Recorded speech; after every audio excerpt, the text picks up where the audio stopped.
then we can truly form balance. It's all about balance within this world. Let's not get too far out there. We can if we want. But let's find the balance between not letting the mind rule the heart. Let there be synchronicity between the heart and the mind. That's all that humanity needs to free from suffering, is having the mind neutral. The only reason why we suffer is because the mind takes control of the heart. And when that is commencing, then the heart suffers, because the heart isn't meant to have the mind controlling it. The heart is meant to blossom the heart is blossom. The heart is infinite. The heart's vibration, the heart's awareness is infinite. It needs to manifest. It needs to grow. It needs to feel. It needs to be free. It needs to experience truth, love, justice. How can it experience these things when the mind is trying to convince it? Not convince it, but trying to shut it down. Because the heart only gets the voice when the mind is controlled. The heart only speaks truth when the mind is under control.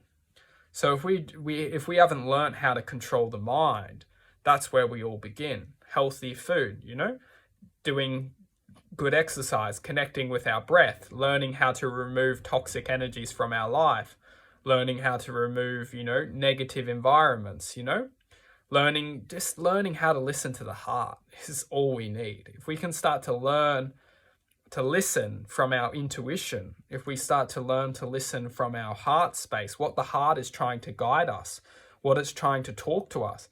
The heart's awareness is infinite, yet we always listen to our minds because our minds are apparently who we are.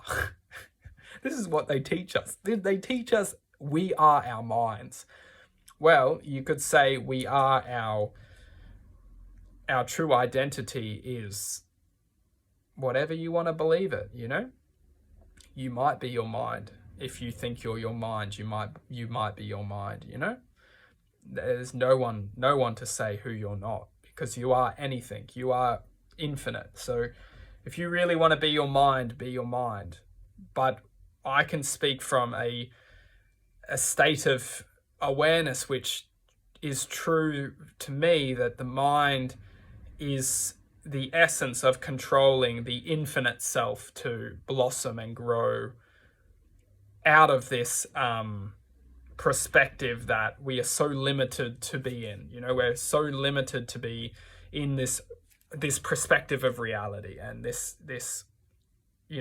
limitations of points of attention within this reality, But as soon as we start to focus on the heart and start to learn with the heart, we raise much above the mind's, like watchtowers that doesn't allow us to climb over the walls of the mind, because it doesn't want us over the walls. Once we climb above the walls of the mind, we experience infinite truth, infinite possibilities, infinite awareness.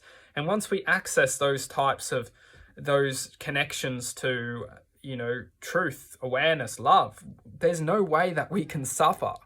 There's no way that we can suffer, because we understand that suffering is a choice. It's a choice of giving up. It's a choice of, giving up. If we give up the connection to these higher awarenesses, and we decide to give them up through ignorance, being ignorant to the truth, being ignorant to the truth, then we're just essentially cutting the ropes of climbing the walls. Why would you do that when you have the connection, the truth to hold on to? Okay, things might get windy and we might start blowing around places, but at least we've still got the truth. In our hands, we've got the connection.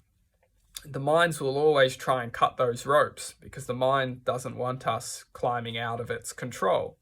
And we're here thinking that we're our minds, when the mind is just the middleman, the man that's trying to keep us within this reality, And that's why it's so important, at least for some of us, to really hold on to this reality as well, because we don't want to just climb out of reality and go to another level where no one can understand us. We want to be in the reality, but also talk from a point of truth, which can really help the people who need this sense of truth in their lives.